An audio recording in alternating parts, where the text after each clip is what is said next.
this is the little Jing icon. So once I've loaded the Jing down, I've got a few options.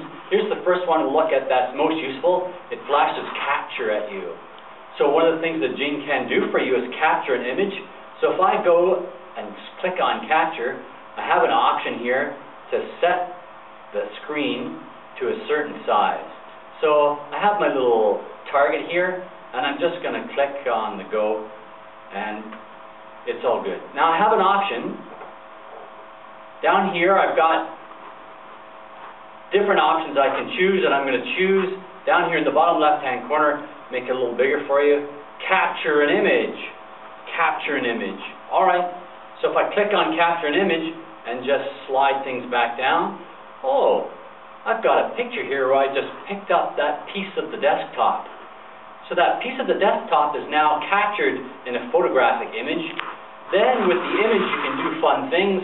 So if I click on the arrow over here on the left and bring it onto the screen, I just created that arrow. So if I wanted to bring your attention to this document, I can do so with the arrow. I can even add a text box if I'd like to. So if I click and drop in a text box, maybe it'll give me an option. I go, this document. That's kind of handy. So that's an image, and that's one of the useful things it can do. And if you still had difficulty finding that image, I could highlight it too.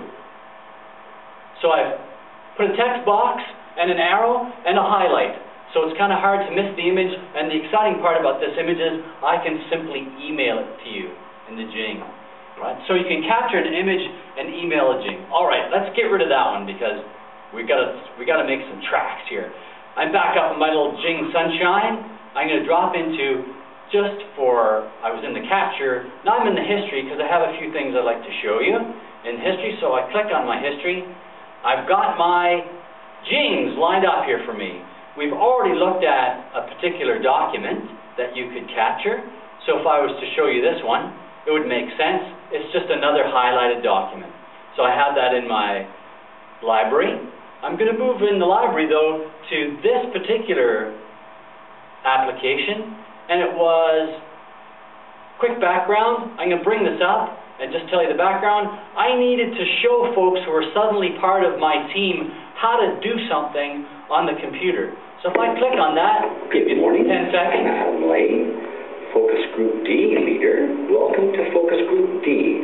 As I was just sitting wondering to myself how I would show you how to access the product we have for Focus Group D already, I thought, well, a Jing will do the trick. So here I am, for example, in my inbox, and if you just scroll up to the top here and have a look in Documents, there's a quick and easy way to solve this access problem. If I go to the space here, the search space, and click on it, if I just drop in a D and a 1, wow, that was a fast way to access all of the product for D criteria 1. And here's the point 1, subject allocation decisions. Alright, so I just showed you a document that was sent out to all the folks on my WASP team when they were new to the team and weren't quite sure how to get to the documents. So that's a useful application. I like this one too. This one was used in class. So I'll show you this one. 1, 2, 3, 4. Ah, there it is. Now the kids in class, for some background, were complaining about the fact they couldn't get any life into their PowerPoint presentations. They were just flat, not dynamic slides. I said, it's easy to put moving images into a PowerPoint slide. They said, we don't know how to do that. I said, don't worry, I'll send you a Jing. So the class received the Jing because we were tired of flat PowerPoint slides and we wanted dynamic slides. Mr. Leigh here with a quick Jing on how to add a movie or some movement to your static PowerPoint for the revolutionary digital storytelling. If I'm just here in PowerPoint, you can notice I have slide 1 showing here. So there's slide 1, Revolutionary Fight for Freedom. If I go to slide 2, I'll show the end product. I'd like you to notice that it appears to be something like a movie there. If I switch down here to slideshow, let's see what happens. So I have slide 1, if I back up, and I have slide 2. Now just jump back to the edit function. I'm going to click again and go back into the slideshow function, and I have my slideshow, and all of a sudden it jumps to life. We got a movie happening in what was previously a static PowerPoint slide. So you get the idea. The kids didn't know how to do it, so I made the Jing, sent the Jing, and actually the increase in the quality of product when they created their PowerPoint slides was exciting, since they knew how to make the slides dynamic. Let me show you one more thing, just for the sheer fun of it. This is not as a teacher, or just sending an email, or sending it to staff. This was as a coach. And the background on this one, let me click on that baby, fire it up.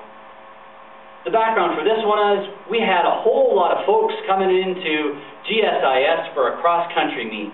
You spend about half the time before the meet speaking to the coaches and trying to explain where the kids are supposed to run.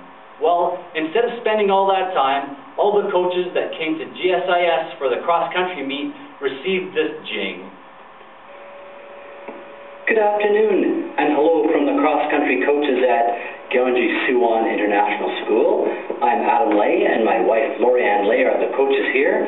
We thought it might be helpful for you to get a little overview, literally speaking, of what the race course will look like this Saturday, since we're looking forward to arriving at the Jamboree.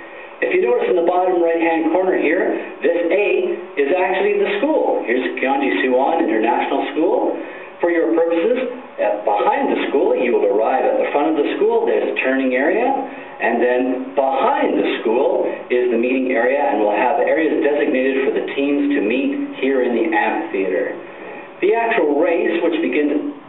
So you get the idea, and of course, since you're making a Jing, all I did was drag the cursor across the actual Google Earth picture and showed them the actual course throughout the neighborhood. It was a big time saver, and everybody knew what they were doing.